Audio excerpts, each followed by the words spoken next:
Well, for more, we can speak now to Elisabeth Subrin, who is a Fulbright research scholar, an independent filmmaker, and a visual artist. Thank you very much indeed for coming to see us. Now, you've made a number of films with a strong feminist theme.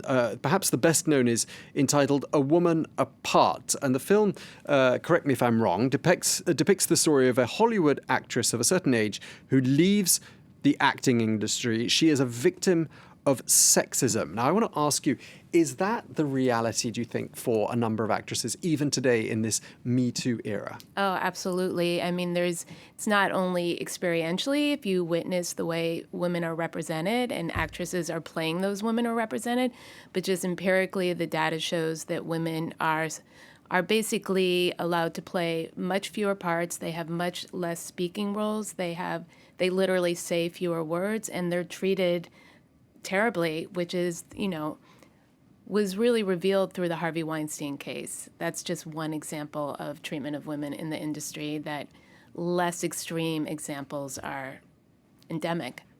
I want to come back to you on the acting industry in a moment, but just to extend, what we're talking there to other industries. It isn't just the acting industry, is it? It's flight attendants who are made to retire earlier, news anchors. I mean, the industry that I'm in, there are some countries in which women news anchors are encouraged to retire early. Are you seeing any shift in these double standards? Well, about the industry, I just looked at statistics, and definitely the number of women directing films in the top 500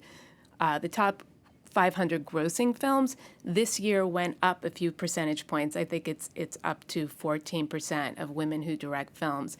So in that industry, which I know the best, it's definitely increased. I think what's so interesting about the Me Too era is it started in Hollywood, but it's basically, at least in the US, expanded to every industry: journalism, government, law, politics. Pretty much there have been Me Too cases where men have been exposed for sexual misconduct literally everywhere.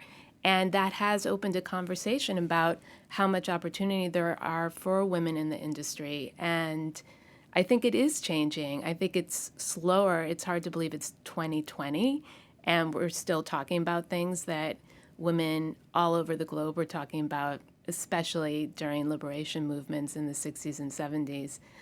So.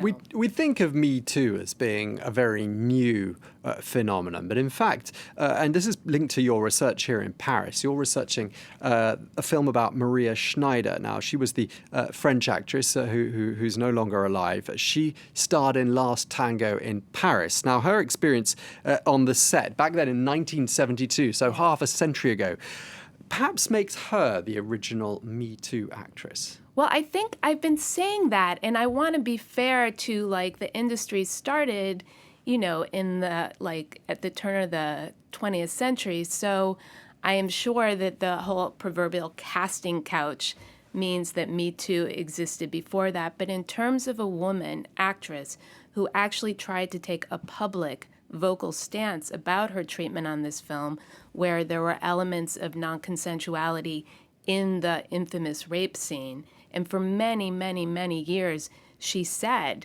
that she felt like she had been abused on the set. And it wasn't taken seriously at all until Bertolucci, 2 years ago, before I died, acknowledged that that was the case.